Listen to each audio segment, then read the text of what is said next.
Сайн байцгаана уу? Шинжлэх ухаан таны мэдхүй од өндөр сувг үзэх сонсогчдод сайн сайхны хүсэн мэдчилж байна. Аадар анир нэвтрүүлэг эхлэхэд бэлэн боллоо. Та бүхэн нэвтрүүлгээ YouTube-ийн од өндөр сувг, NTV телевиз, од өндөр радио 83.3 107 гэсэн хос телефоноор хүлээвч сонсож байна.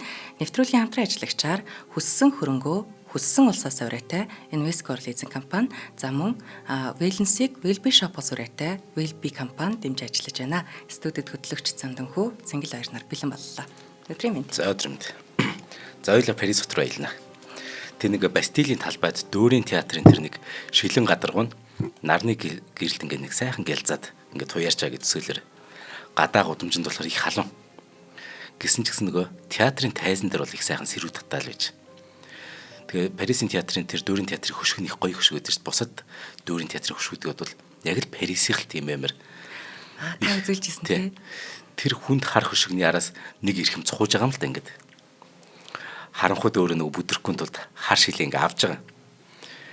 Тэгсэн тийм гэж нэг тодорхойлох аргагүйгээр нэг содон гуниг тавцсан харцаар ингээд нөгөө эргэн тойрныг тойруулаад хараад за тэгээ биеэ цэхлээд хар шилээ эргүүлэн зүгээд тайзны зүг алхаж байгаа. Тэгсэн чинь нөгөө зургийн аппаратны гэрэл энэ чинь галс гээл танивчаал. Тэгсэн түүний араас нэг хааны шадар туслахуучиг одоо нөх олон ингээл хүн дагаал гарч байгаа. Энэ бол нөгөө тэр Бастилийн Дүүрийн театр тавьдаг балетын хувцсыг өөрөө би бүтээсэн загварын хаан Карл Лагерфельд нөгөө балетын бэлтгэл сургуультай танилцж байгаа нэ. Цасан цагаан цамцтай, хар зангаа, тайлтай хүрм өмсцэн, буурал үсээ ардаа нэг гоё торгон туузаар одоо боосон тэр Карл болохоор дэндүү гэмээр нэг гоё ихт сууж байгаа. За ингээ хэсэг хугацааны дараа босож явахдаа түүнийг мэдээж нөгөө сэтгүүлчд бүчин штэ. Ярьслага өгөөч гэлтэй. Тэгэхээр дадлахаас илүү тийм нэг төгс эзэмсэн яг л тэр байдлаараа сайхан тодорхой хариулт өгчөөд тайзны хөшгөний араар утаа мэт уусан ингээ алгуулж. За тэгэхээр энэ тэ үнэхээр чамин ганган хээнцэр ингээ одоо итгэлтэй юу гэдэг чинь ингээд үгээр хэлэмгүй одоо энэ нэг эрх мэд талаар ярина гэсэн үг. Карл Отто Лагерфельд гэдэг юм уу? 33 оны 9 дугаар сарын 10-нд төрсөн юм байна. Отто Лагерфельд, Элизабет Бельман нарын 2 дахь хүүхэд бол мэндэлсэн байна л да. Эцэг нь болохоор их нэртэй бизнесмен. Хамбург хотноо лаазалсан сүүний үйлдвэр эзэн. Ээж нь болохоор нэг чинэлэг тийм удмын нэг хүн. Тэгэхээр их тансаг сайхан амьдрал өссөн ба. 33 он гэдэг чинь тий Гитлер нөөцсгийнхэнд гардаг жил юм биш нэрэ. Хүүгээ төрсөн жил эцэг их хоёр нь хоёулаа Германы үндэсний социалист ажилтны намд илсэн орж байгаа. Германы үндэсний социалист ажилтны намыг чинь нөгөө нацист нам баггүй. Энэ чинь наци гэж чинь National Socialist буюу үндэсний социалист гэж байгаа. Тэгэхээр энэ чинь Гитлерийн намд орсон байх нь шүү дээ аав чинь. Тийм болохоор дэлхийн 2 дугаар дайны хүнд үеийг болохоор эдний гэр бүл огт ажилгүйд авсан гэсэн үг. Бяцхан нөгөө энэ Карлын хүүхднээс Германы хойд хэсэгт орших бүр 500 га хэмжээт тийм том эдлэн мөн Хамбург хотод дутагдах гачигдах зүйлгүүр өнгөрч байгаа. Тэгэхээр багаасаа тансаг хэрэглээд байсан түүнд мэдээж үеийнх нь их л атаархдаг байсан байлгүй те. Харин хүн болгоныг нээхгүй ингээл инээлгсэн маш яриа энэ бяцхан хүү тэр хүүгийн зан чанар айжмаар өөрчлөгддөг. Ээжээс нь болсон гэж л ер нь хүмүүс таамагладаг. Яасан гэхээр Карл болохоор хүүхэд наснда тийм нэг өөр их дургу бушуухан том болох хүсэлтэй байснаар л их дурсан байд. Ингэж дурсан байгаа юм л да. Ээж маань хүүхэд чалчихыг сонсохыг хүсдэггүй байсан хүн байсан юм аа. Тэгээд тийм болохоор би нөгөө хүүхэд байхдаа том хүн шиг ямар нэгэн юм заавал хэлэх хэрэгтэй болчдөг гэсэн. Тэ? Нэг ухаантай л шүү дээ. Намайг баахад ээж маань дандаа л чи тэнэг байна, илжиг гэнтрээр дууддаг гэсэн. Тэр цагаас хойш би үүнийг нөхөх гэж хичээж явна да гэж дурсан байна шүү дээ. За эцэг их нь нөгөө нацист байсан гэж буруудахсан Парисын Герман Карл Лагерфельд гэсэн одоо баримттай ном Лагерфельд гэдэг ном одоо баримттай ном гарсан байгаа юм л да. Тэгэхэд Карл Лагерфельд нацистуудын юу хийж байсныг би дайны дараа л мэдсэн штэ гэж өөрийгөө өмөрсөн ба. Энд чинь нэг яргагүй хүүхэд байсан. Тэ? Гэтэ тэглээгээд бас хүмүүсийн дургуул хүргэж юм да. Ямар ч тач эцэгийнхээ хурмын бүгжийг зүйлт болгон байнга зүүж авч явдаг. Ийм л залуу одоо ингээд том болж эхэлж байгаа юм. Эцэг нь болохоор 12 хэл дээр чөлөөтэй ойлголцдог. 9 хэлийг нь бүр төгс эзэмсэн гэдэг шүү дээ. Одоо бид нар яг монголоор ярьдаг шиг. Ийм хүний чинь нөгөө полиглот гэдэг олон хэлтэй байсан. Тийм учраас Карл ч гэсэн бага наснасаа гадаад хэлийг сонирхдаг байсан. Харин нөгөө гоо зүүн боловсролыг харин ээжээсээ авсан ба. Карл багын тэмдэг зурх дуртай хүүхэд байж л дээ. Бусад хүүхдүүдэд нөгөө нийлж гадаа тоглохын оронд дээврийнхээ нөгөө хонгилд хуучин сэтгүүлүүдийг ингээл эргүүлээ суудаг байсан. Тэр дунд нь хувцсны түүхийн номч байна те. Тэр хувцсны түүхийн номуудыг бол бүр хорхойсон яг ингээд судлаад ингээд дуурайж зураал тэрийг нь. Ингэж яхад эхэндээ өөргөө нөгөө шог зураач болно гэж мөрөддөг гэсэн юм баг бахта. За эсвэл хэвлэлийн одоо нэг зураг чимэглэлээр сурнаа гэж бодож байснаа. За ерөөс боли би ерг орчин үеийн хувцсны загварлыг ингээд сонирхдаг юм байна гэд. Ингээ 12 наснда Карл ямар мэрэгжил эзэмшихээ эргэлт бослогоо сонгож. Энэ хаадууд ч ер нь багтаа ингээд тодорд юм шүү дээ. Тэгээ ер нь 12 настай юу? 12 наснда л ингээд өөрийгөө тодорхойлоод би хувцас загварыг яг юу гэж нэрлэдгийг мэддэг болохоосоо ч өмнө энэ зүйлд угаасаа сонирхолтой байсан. Эхэндээ би зүгээр л зураг дээрх болон одоо тэр эргэн тойрны одоо тэр хувцсыг л харах дуртай байсан. Илдэв зурнууд. Харин цааштай харин энэ хүмүүс ер нь цааштай юу өмсөх болоо гэж би боддог байсан. Ийхүү би хувцсан тайртай болсон юм а гэж бодчих. За ингээд дайнд тусцсан 49 он болж 18 настай Карл ээждэг анх удаа Парис хот явж. Энэ хот түүний мэдээж хэрэг одоо зүрсдлийг бүрэн эзэмдэж шүү дээ тий. За тэгээд яасан гэхээр Карл сургуулаа ичиж. Харин Франц хэлээ улам шамд үзэх болсон. Ингээд 4 жилийн дараа буюу 53 онд Карл Франц, Англи, Итали хэлийг бүр хангалттай эзэмшсэн. Ийм учраас ээжийн хамтаар бүр Парис руу нүүгээд зүгээр одоо тэнд сурах гэж бүр яг амьдрах гэж. Ингээд аав нь Германд компанийн ажлыг дааж үлдчихэж байгаа юм л да. Карл уулын тэнд ч нөө хувийн сургуульд дунд боловсролоо дүүрхийг оролцож байгаа. Бас нэг юм ингээд нэг бичиг баримттай очих гээд байна шүү дээ. Тэгээ энэ бүтэлтэй болоогүй. Зурх чадвараа сайжруулад баг цалинтай ч гэсэн ингээл нөгөө энэ тентгийн загварын зураачаар ингээ ажилладаг болж. Германс аав нөгөө өөрөө тэр ч мөн хөрөнгөтэй хүн учраас их дэмждэг болохоор нөгөө баг цалин мэлэн бол хамаагүй. Энд ч нөгөө яг мөрөөдлөг биелүүлэхэд бас дэмтэй байгаа байхгүй эцгийн нөлөө тий. Тийм шүү. За ингээд жилийн дараа олон улсын носон эдлийн холбоос зохион байгуулсан нэг тэмцээн болж тэрэн дээр Карлийн зурсан Тэмээний носон пальтоны загвар тэргүүн бэр эзэлсэн шүү дээ. Залуу одоо энэ чинь 18 хэсэг настай хөгч шүү дээ. Залуу загвар зохион бүтээгчдийн дунд болдог энэ тэмцээнд Юбер де Живанши, Пьер Байлман гэсэн агуу загвар зохион бүтээгчд өөрсдөө нэг шүүгчээр нь ажилладаг байж л дээ. Тэгэд энэ чинь нэг олон төрлөөр болно.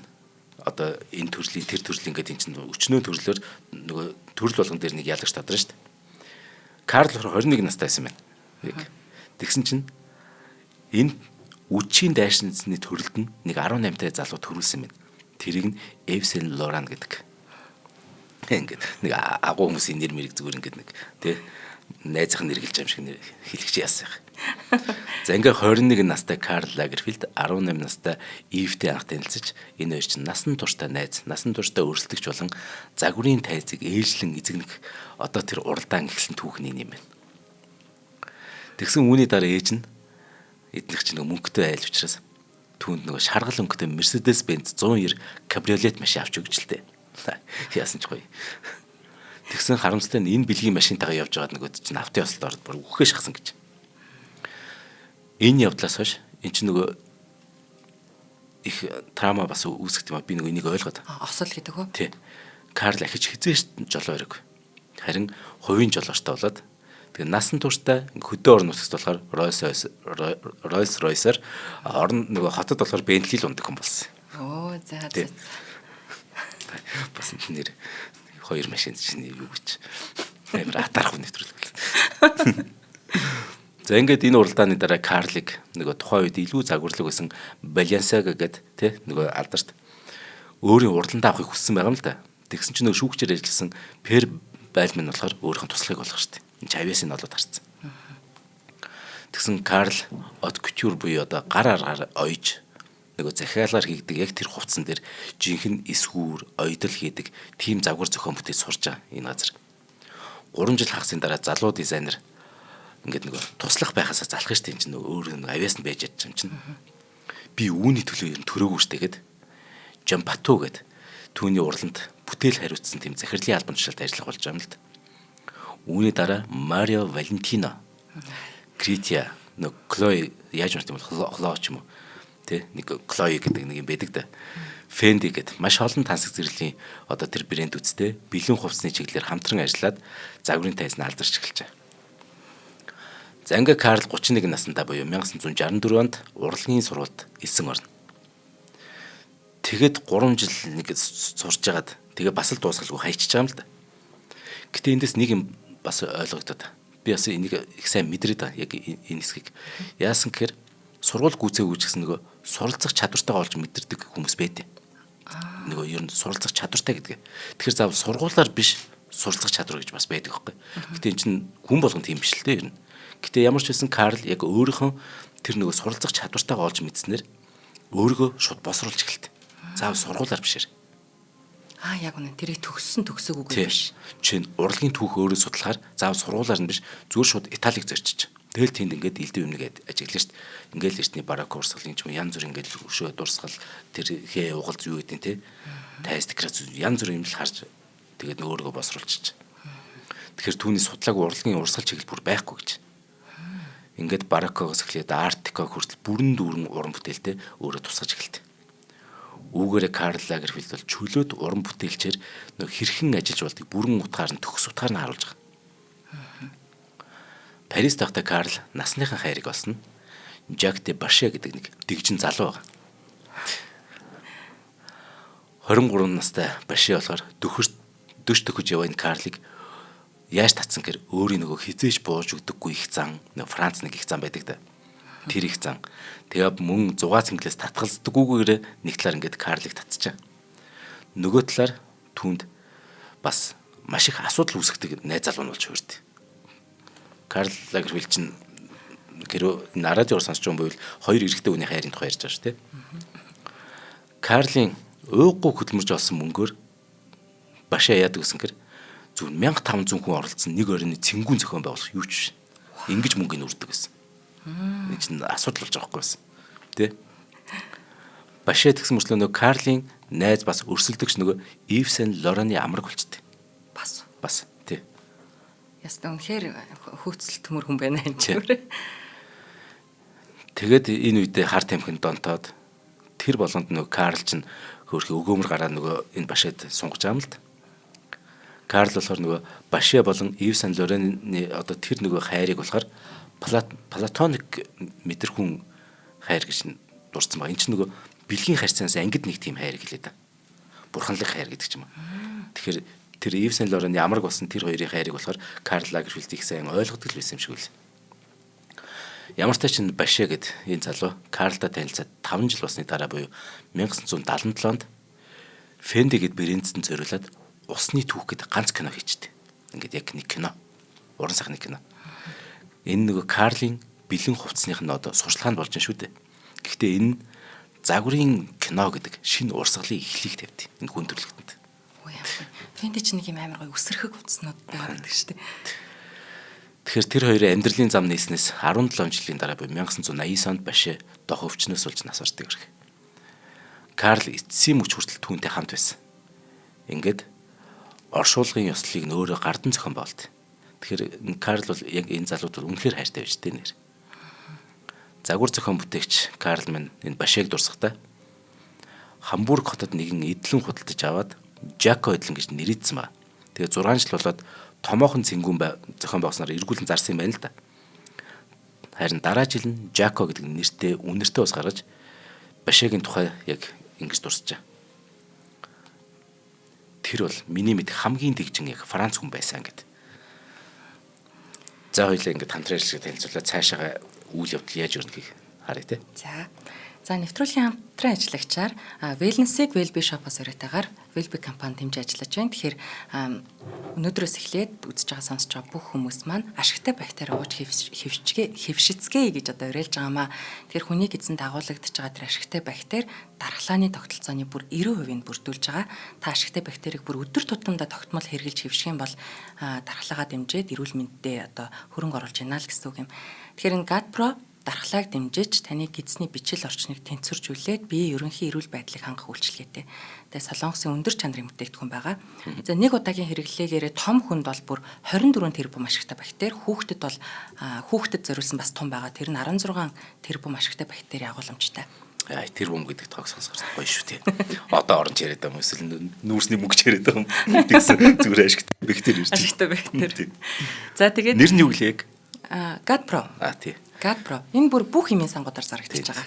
За тэгээд ерөөс жижиг хэрнээ ашигтай ийм ухамсартай дадлыг л бид нөр өөртөө суулгах хуримтлал байна тий. Ашигтай бактери уух байна үү? Ялгаагүй шүү. Өглөөдөө нэгийг уучаад тэгээд өглөө уух нь зөв юм болов буруу юм болов? Бараг зөв л бах. Зөв. Өглөө бүр өлөн дээр явдаг. Тий, яг тэгвэл зөв. Орны хажууд тавьсан. Тий.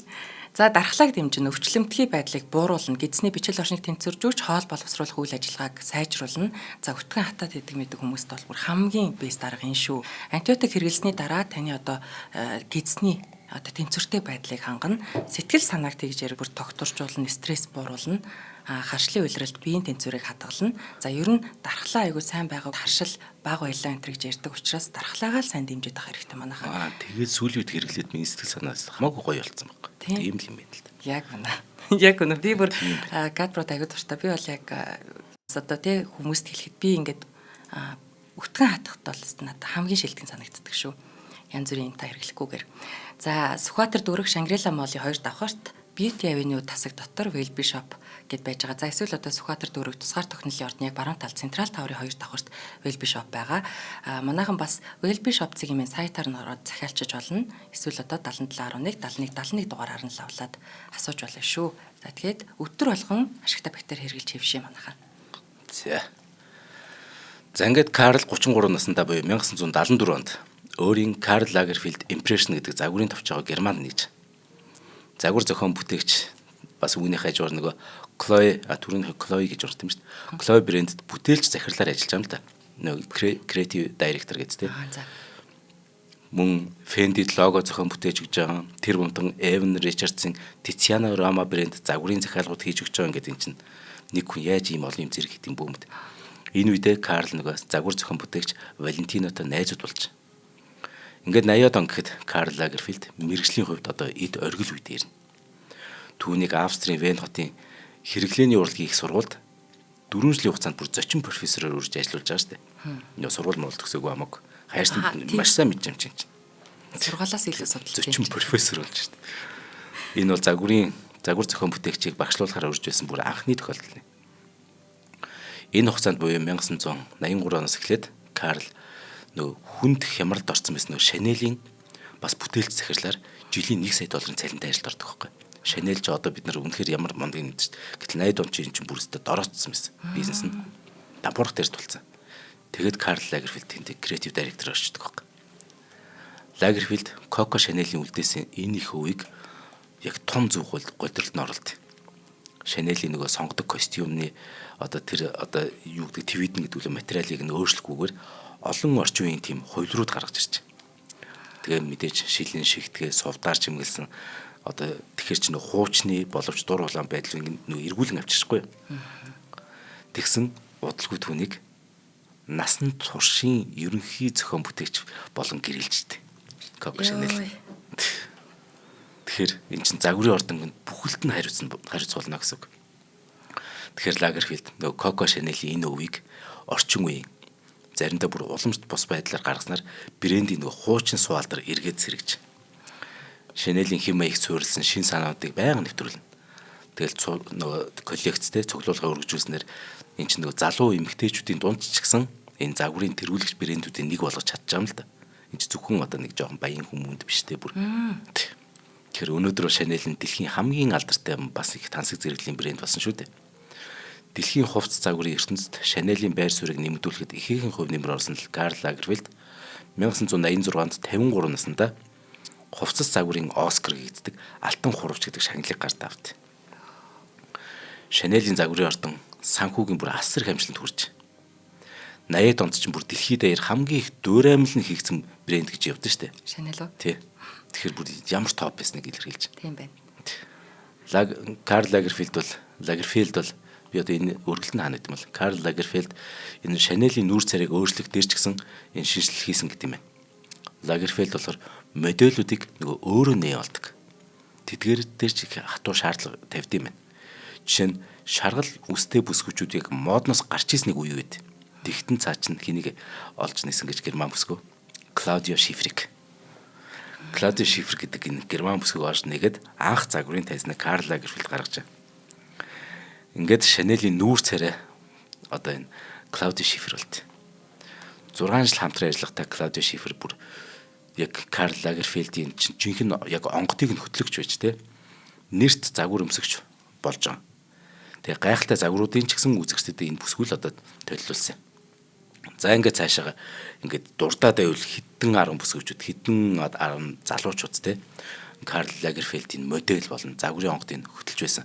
Бүгдээрээ л алдартай бас. Бүгдээрээ л өндөр ашиг орлоготой модельүүд болт. Гэтэл Карл Лагерфельд ч болохоор таргуу хүмүүс зориулж загварын шоу хийхгүй. Энэ байр суурьнд бол маш хүнж. Яхаар таргуу хүмүүс зориулж энэ загварын байр ер нь шоу хийдэг те. Энд та нар тарган марган гэдэг. Яг ийм хүн байхгүй зүгээр. Би хэлж байгаа юм шиг Карл Лагерфельд гэж шүү. Яа дахин татчихлээ. Тэгэхээр яадаг гэсэн хэрэг Карлыг болохоор туранхай буюу бүр тураалтай бүсгүүчүүдийг сурталж ийн гэд олон удаа хил амд өөрөөсдөө. За ямар тач ингээд Карл Лагерфельд хувцсны дизайныг загварын тийм нэг шоуны орчинтой нэгэн цогц болгож гайхалтай юм нөгөө шоуны тавилт хийдгээр их алдартай шүү дээ. Тий. Зүгээр нэг ингээд харанхуйд ганц ингээд урт одоо юу биш. Тэ нэг ингээд зам биш. Бараг барилга дотор барилга. Яг үн тий. Чи 2006 оноос эхлэн Шанелийн загварын үзүүлбэрийг жилдээ 2 удаа ингээ хийж байгаа. Тэгэхдээ Парисын одоо чинь сонгодог барокко загвартай нэг бол тий.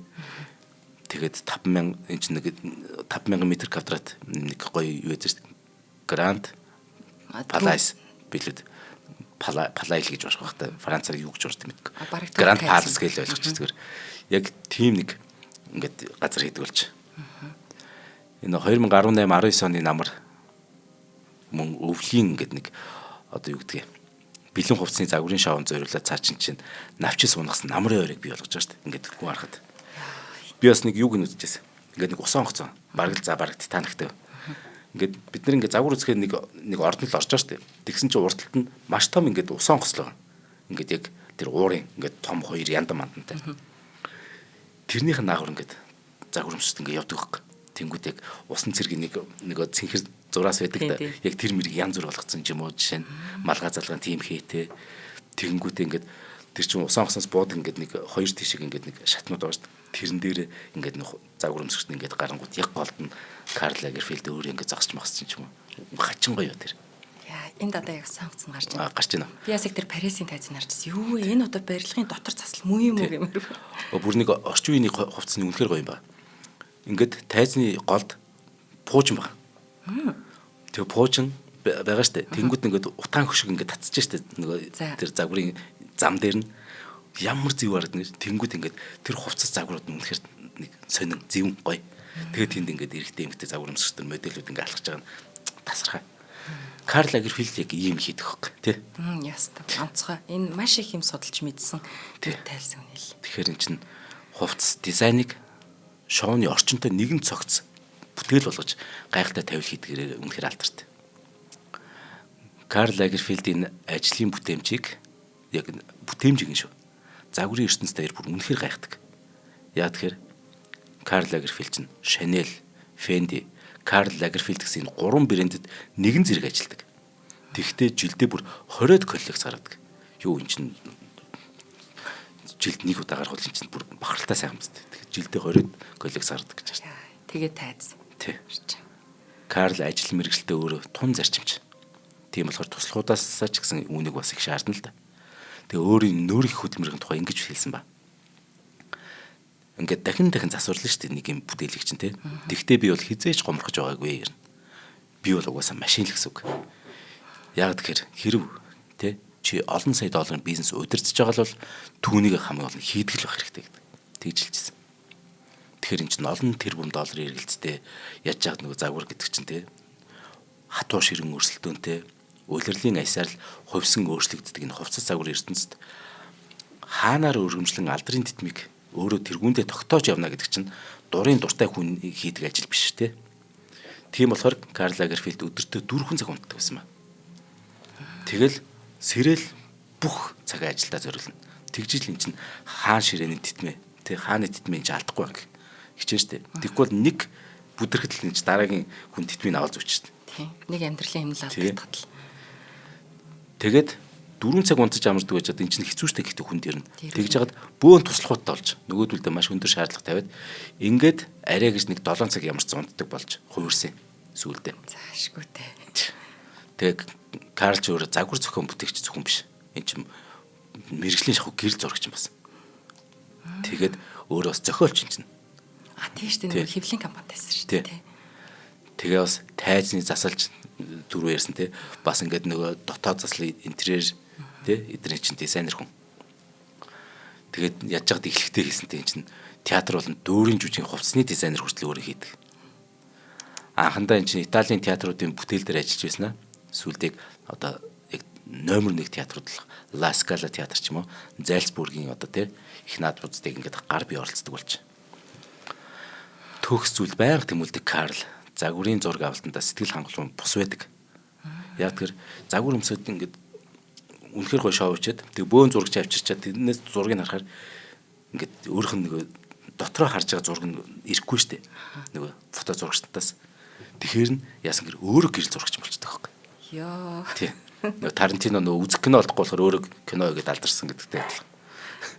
Яг тэр амар гоё сэтгэл гаргаж хийсэн бүтээлийн тэр гоё юм гаргаж зургийг авахгүй л байсан байна л да тий. За ингээд эхэндээ өөрийн загваруудын зургийг авдаг гэжээд дараа нь болохоор сэтгүүл үзэд ингээд зураг мураг өгдөг тийм бас ажил давхар хийгээд байгаа шүү дээ чинь. Тэгжээд урлагийн ном хүртэл хэвлүүлж. Ямар ч 64 наснда буюу 1997 онд цаа чинь одоо Линда Евангелиста, Деми Мур, одоо Марк Ньюсон гэдэг ч юм тухайн үеийн нэртэй загвар өмсөгчд болон жүжигчин ч юм уу тэр алдарчнуудын нүцгэн зургуудыг ингээд цувралаар авдаг байхгүй. Би тэр зургийг харж ирсэн. Ер нь жоохон ирээ зэргүүд маягийн шүү зүгээр ингээд нөгөө бүх юм ил гарсан болохоор тэрнээс яг нөгөө юуны хувьд бол гайхалтай бүтээл. Нөгөө фото зургийн хувьд болохоор урлагийн хувьд. Зурнуудын тэр ил тод байдал нь маш их маргаан дагуулдаг.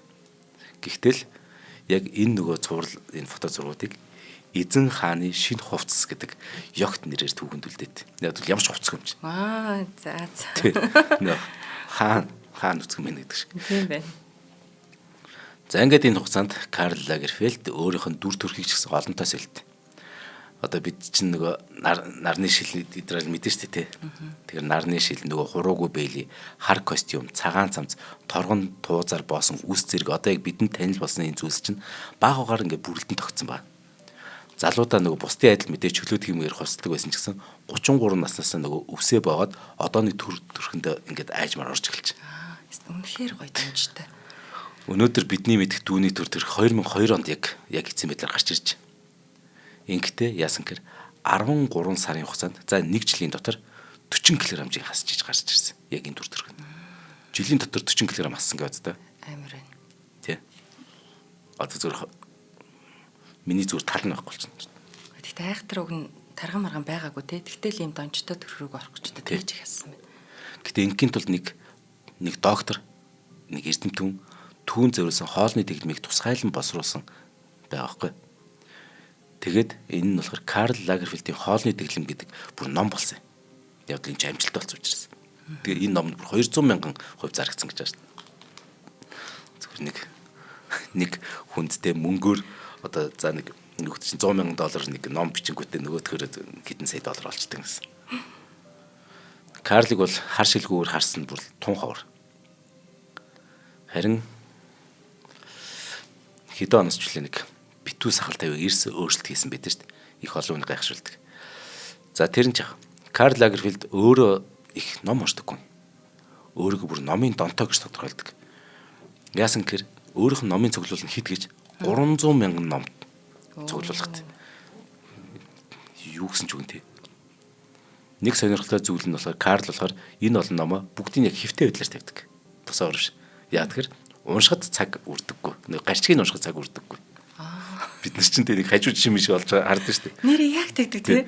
Нэр хэвтүүлээ тавьчихад тест амар юм шүү дээ. Яг тэрийг угаасаа босоо гэж бодсон юм бэ бид нар. Оо тийм биш шүү дээ.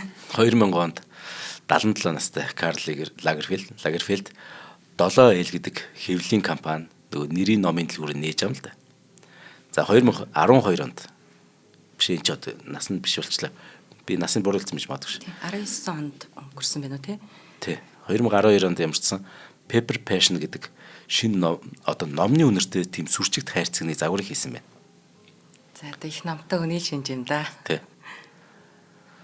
Заурсан Карл хамгийн сүүлд өөрийн ингээд сэтгэлд нийцсэн загвар өмсөгчтэй болохоор Шүпет гэж дууддаг байсан байна. Өөрийнх нь дуртай моделуудаа Шүпет. Шүпет гэл эрэхтэй эмэгтэйг бол баг. Энэ нь яасан гэхээр түүний хайртай нөгөө бир муурных нь нэр юм байна. Тий. Энэ Шүпет муур ч өөрөө загварын од шүү дээ. Өөр ингэсэн чинь тэр хуудастай бүр түүнд зориулсан коллекцтэй бүр одоо энэ Шүпет зориулсан Лагерфилдийн бүр ном хүртэл байгаа. Хувийн амьдралаа нөгөө нийтэд дэлгэх дургүй энэ Карл Лагерфилд те түүний нөгөө оронд нь хамт унтах хэрэгтэй цорын ганц амтны Шүпет гэсэн гэж байна шүү дээ.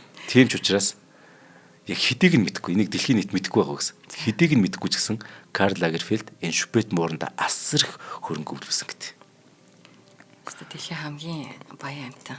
Тий, ямар ч гэсэн хэдүүлэг нэг 10 жил одоо амьдрах мөнгийг энэ муур нэг өдрийн дотор үрдэг. Ямар ч одоо. Тийш дээ тоогоочтой юу ятач. Тоогоочтой, үйлчлүүлэгч нартай. Энд чи өөр ингэсэн байр орон сууд ордонтой. Гэхдээ одоо энэ муур чи угаасаа мөнгө олоод байна л да бас тий. Зар сурчлага тоглож байгаа. Тийм харин. Тий. Үнэхээр тансаг юм чинь. За тэр муурын татарах чахаар хоёлаа дараагийн хамтран ажиллаж танилцуулъя да. Тэгвэл бүр шээс гоошлоо. За хөссөн хөрөнгөө хөссөн улсаасаа Invescore лизинг компани дэмжиж ажиллаж байна. Тэгэхээр за энэ их гой боломж байгаа даа. Бид нар нөгөө нэг гадаадад амьдарч байгаа, гадаадад ажиллаж байгаа маш олон жил болсон хүмүүст үүсдэг асуудал л да. Эх орондоо Монголдо санхүүгийн үйлчилгээ авах бүр ямар ч боломжгүй гэлчихэд болно да. Ямар ч боломжгүй байдаг. Тэгээ энэ асуудлыг цогцоор нь шийдвэрлэж чадсан Айлис лизингийн үйлчилгээг та бүхэндээ танилцуулж байгаа. Тэгэхээр хувь лизингийн эрсдлийг бодох юм бол хамаагүй найдвартай. Тэгээд одоо таны байрны гэрчилгээ гарсан тийм орон сууцл байх юм бол автомашина эсвэл одоо гадаадд байгаа айл ч улсаасаа та орлогоо нотлуулад гадаадаас та Монголд одоо машин авах бүрэн боломжтой. Тэгээ гадаад байгаа монголчууд маань ээжтэй аавдаа ч юм уу гэр бүлийнхэнтэй ингээд тэрийг ингээд санхүүгийн байдлаар батлан дагаад машин ч юм үл хөдлөх авах айгүй хэцүү байдаг багт Айлис үйлчилгээ та бүхэн тэрийг чинь хөнгөлж өгч байгаа юм шүү. Амар нэр яг стогнэр амар юм чи тийм. Тэгээ энэ шаардлага их амархан. Та гадаадад 6 сараас дээш хугацаанд ажиллаж амьдэрсэн байх нэгдүгээрт. За мэдээж 21 нас хүрсэн Монгол улсын иргэн байх. За тэгээ нөө банкнд байдаг муу зээлийн түүх, шүүхийн шийдвэрээр төлбөрийн үлдэгдэл байх. За энэ бол бүр гадаад дойтхоо Монголд байгаа үндч байж болохгүй шаардлага л та. За ийм л бол та Айлис үйлчилгээг авч болох юм а. Хэрвээ та сонирхож байгаа бол Айлис цэгийн вебсайтаар нь за эсвэл Invescore лизинг Айлис цэгийн гэсэн Facebook пэйж хуудасаар нь холбогдоод асуудлаа шийдээрэй. За Улаанбаатар хотод салбарын барьшлын хэлчээ Улаанбаатар, Сүхбаатар дүүрэг 1-р хороо Парисын гудамж 42 IC Tower-ын 1203 дугаар 3 гэсэн тоотод байгаа. Холбогдох утас нь 72 тэгтэг 27 тэгтэг. Холбогдоод ажил амьдралаа цаг заваа бүх юма хэмнэрээ манайхаа. За манай нөгөө Францад амьдардаг нэг алтан гишүүн маань одоо энэ нөгөө лайвыг шууд үзэж байгаа шүү дээ. Шүпет гэдэг нь хөөхнөө игдүүтэй амтан минь гэж судахтай гинэ. За. Тэгвэл модельудаа дуудахад бас л нийцтэй гой сонсогдсон. Тийм байна. Grand Palace-ийг Grand Palais гэж ууршна гинэ. Grand Palais. Баярлалаа. За ингээд эртний тавилга, уран зураг, ном цуглуулдаг гэсэн загвар зохион бүтээгчид гэрийнх нь хамгийн гол зүйл нь яг юу вэ те? Ажлын ширээ ч юм уу, шүүгээ ч юм уу, эсвэл нэг хамгийн гой зураг ч юм уу. Гэтэл аль нь ч гинэ. Хамгийн гол зүйл нь хогийн сав байсан гинэ. Тийм үү? Яг тэр нэг түүний тэр зурсан зураг, эскиз, гэрэл зураг, хуучин хувцас, гоёл чимэгэл нөгөө бүтлгүүцсэн өв эцсийн замдаа ордог байсан газар болохоор тэгдэг байсан гэж байна. Сүүлчийн үдэх ёслол нь хогийн сав болохоор тэр нь хамгийн нөгөө чухал зүйл нэг чинь. Тэгэхээр өөрийн энэ методоо сонин содон ааш те бусад хүмүүсийн бас дургу үргэсэн өөнтөгч үгээр их алдартай байсан Лагерфилд хэвлэл мэдээллийн хэрэгсэл ярьцлага өгөхдөө хүртэл өөрийн санаа өөртөө зөв гэсэн байдлаар л ер нь ханддаг. Ингээд за тэр нь таалагч бол яах ч бол зүгэлэг шууд. Гэтэ ингээд хаан хүн ч одоо нэг угаасаа яасан ч явах дээ. Жишээ нь Орос бол хамгийн сайхан бүсгүүчүүдтэй. Гэтэ хамгийн аимшигт эрчүүдтэй ормоор ингээд шууд хэлсэн. Дуучин Аделийн тухай нэг яагаад чи асуусан байл л. Тэгсэн чинь хөөх өстө үзэсгэлэнтэй царай, бурханлаг хоолой Гэтэ тэр дэндүү тархан гэж. Яг нэг амар тархан байх үед нь те. Нөгөө канцлер Меркель тэрний цагаачлалын бодлого нөгөө таалагддаг болохоор цаашдаа ийм байдлаар явах нь би ер нь Германы хэрэгслээ болно энэ гэл тэгж хэлдэг. Тэр улс төр ч гэсэн тэгээ үгээ шууд хэлждэг. Карл Лагерфельд болохоор ер нь үхлийг их үзий яздаг байсан юм. Тэгээ оршуулах ёслыг их ой гутамд тооцдогч байсан юм. Тайлыгаа чи авсны өмнө нөгөө хүн сэтгэл үзүүлэх, нулим суурсгах, заавал хар бараа хувцс өмсөх зэрэг нь их бүдүүлэг хэмээн ингээд оршуулгын ёслоос өөр их зайлсхийдэг байсан байна л да. Гэтэ ер нь тиймэрхүү би бас их тэгж боддоо шүү дээ боломжгүй. Заавал ингээд нэг хар бараа хувцс өмсөл. Одоо чинь би өөр хөглийг чинь тэгж боддог. Тэгээ хүмүүс гоё ингээд миний тухай ингээд яриа л те нэг удаа тэгж үлээгэл инээлж ивэл одоо их сүнс гэж байдгүй би одоо сүнс байгаад харж ивэл их баярлана. Тэрнээс ингээл хүн болго уйлжгүй нэглээд. Оршуулгын дараа нэг гоё парти идэх ш. Тийм байвал зүгээр надад. Гоё ингээд гоё ганган гоё хувцс өмсч ирвэл надад л гоё. Зээжлээд байна шүү. Чи энэ гэж. Тэгээд Лагерфельд болохоор өөрийнхөө оршуулгыг хийхийг хүсэхгүй байгаагаа амьддаа бүр сануулan хэлж өөрийгөө бүр чандарлуулах хүсэлтэй шүү. Мөн түүнийг одоо тэр чандраа ээжийнхэн болон нөгөө хайрт залуу нөгөө башигийнхэн чандартай ингээд холчоорой гэд тэгж хүсдэг байсан юм. Чандрын ингээ холих гэдэг чинь хооронд. За залгамж халаа хэрэг бэлдэж энэ гэсэн чи Карл Лагерфельд ингэж хариулсан ба. Би хэнийг ч юу ч өөрийн залгамжлагчаар томилохгүй. Яагтвэл Шанель бол миний өмч биш. Нэг тэгж хэлсэн бэл. 2018 оны загварын шоунд дэр анхны бүгээ сүүлчийн удаа загвар өмсгчтэйгээ гарч ингээ ёслоогүй хамгийн гол нь. Яасан гэр хитрхи ядарсан гэсэн тайлбар өгөөд тэгээ шоу дуусгаас өмнө гэртээ харьцсан юм шиг байна. Энэ чинь 2018 он гэдэг чинь тийм. Тэгээд угаасаа 2019 оны 2 дугаар сарын 22-нд Карл Лагерфельд 85 наснда тэнгэрт хэлсэн шүү дээ. Түүний харин цөөн тооны ойр дотны хүмүүс нь хүртэл түүнийг хор тавдраар өвдөж шаналж байгааг нь ч гэсэн мэдээ өгч. Тэгэхээр нэг таамаг төдийвс нэг нойр булчир хайгаал цаач өвдөж байгаа гэсэн чинь яг юу болсон гэхээр түрүү булчирхай хор тавдраар удаан хугацаанд ер нь өвчлж исэн байна. Өөд босон хойно л бүгд мэдсэн маа. Тэр шинч мэддэггүйс энийг. За ингээд түүнийг нас барснаас харин 2-7 хоногийн дараа Шанелийн 2019-2020 оны намар өвлийн бэлэн хувцсны загварын шоу нөгөө алдарт нөгөө Гранд Палет болж байгаа. Альпийн урундах одоо тийм цаснд тий бяцхан амралтын газрыг харуулсан ингээд сайхан гоё тай засалтай. Тэнгүүд ингээл загварын хааны нөгөө ярьслах сонсогдол. Тэгэл түүний нөгөө гайхалтай загварч ингээл цум гарч ирээл. Тэг бодохдохгүй нэг тайч юм шиг. Гэхдээ их гоё тайван энэ шоунд нэг тийм гүн гүнзгийтэй энгийн дэгжин байдал мөн хязгааргүй баяр баясгалан юм шиг тийм зүйлэг болж байгаа байхгүй. Тэр Карл Лагерфельдийн тэр хязгааргүй авьяастай салах ёс гүйцэтгэх ёслол болж байгаа гэсэн үг. Тэгэхээр яг түүний төлөвсний дагуу энэ одоо оршуулах ёслол болж байгаа л гэсэн үг шүү дээ. Салах ёслол нь бүгдийн тооцоолсон л байхгүй юм. Тэгэхээр энэ өдөр Карл одоо тий эргэн тойрныхоо уусын өндөр тавьсан байна. Уусын өндөр зөвхөн хаан хүн л олж хардаг зүйлийг харна гэсэн үг. Тийм утгатай.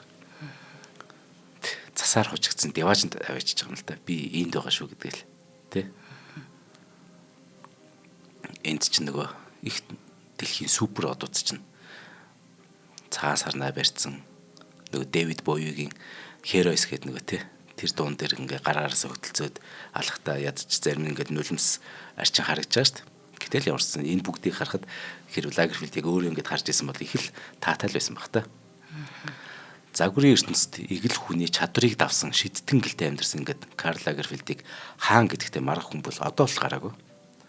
Гэтэл одоо нэг юм тодорхой загварын хааны сэнти бол одоо л сул хിവэр байгаа шүү. Тэгэхээр тий бас тань мэдхүүд дуртай хүүхэд багчууд сонсч ивэл загвар зохион бүтээгч болно гэдэг чинь тий тэнд хааны судал эзгүй байх ш. Тэнд очиж суух хэрэгтэй. Маш гоё санагдсан юм нөгөө суралцах чадвар. Дээрээс нь энэ хүн нөгөө хоногийн 24 цагийн бараг 16-ад нь эсвэл 20-д нь ажилладаг хүн зөндөө идэг ч гэсэн энэ хүний бүтээмж бол өстой тавтагдчихгүй гайхалтай юм аа. За баярлалаа. За баярлалаа. За шинжлэх ухаан таны мэдхүү Одмон Дөрсөг нэг юм хэлэх юм арчиж нөгөө нэг Becoming Karl Lagerfeld гэдэг кинон үүдэг. Хүмүүс маань тэрийг үзэрэй ингээд сериал мөртлөө Заст үнэхээр 24 онд гарсан. Айгуу гоё зуршил. Хэрхэн хаан болж байгаа тухай юм тий. Тийм маш гоё. За шинжлэх ухааны таны мэдхүй од мөндөрсөв үзэх сонсогчдод сайн сайхныг хүсэн Адар анир нэвтрүүлгээ өндөрлөж байна. Та бүхэн нэвтрүүлгийн YouTube-ийн од мөндөрсөв ТV телевиз од мөндөр радио 83.3 107 гэсэн хост толгойноор хүлээ авч сонслоо. Нэвтрүүлгийн хамтран ажиллагчаар хүссэн хөрөнгөө хүссэн улсаас авраатай Invescore Leasing компани замун Wellness-ийг Wellbe Shop-оос авраатай Wellbe компанид дэмжиж ажиллалаа. Студид Зандөхөө Цэнгэл баярлалаа. Баярлалаа. За баярлалаа. Нэвтрүүлгийг хүлээн авсан Нарны аймгийн монголчуудаа баярлалаа. Од мөндөр сувг нь энэ мэдчлэн таны мэдхүү мянган нэвтрүүлгийг 2026 оны 7 сарын 1 хүртэл та бүхэндээ хүргэх юм. Их хэлээрээ шинжлэх ухааны танин мэдхүүг түгээх нь үлсэд нэгтгэх хүсвэл та бидэнд хандив өгөх боломжтой. Жилдээ ганцхан удаа 100 мянган төгрөгөөр биднийг дэмжснээр шинжлэх ухааны танин мэдхүйг түгээх энэ үйл хэрэг амжилттай үргэлжлэх юм. Од мөндөр нэр дээрх Худал агшлын банкны данс байгаа 4191 Тэг 4 518. Та 100 мянган төгрөгөөр шилжүүлэхдээ гүйлгийн утга дээр нь өөрийн нэр болон утасны дугаараа заавал бичээрэй. 100 мянган төгрөг хандалснаар од мөндөр сувгийн алтан гишүүн болох юм а. Шинжлэх ухаан танин мэдхгүй Монголд ялах болтугай.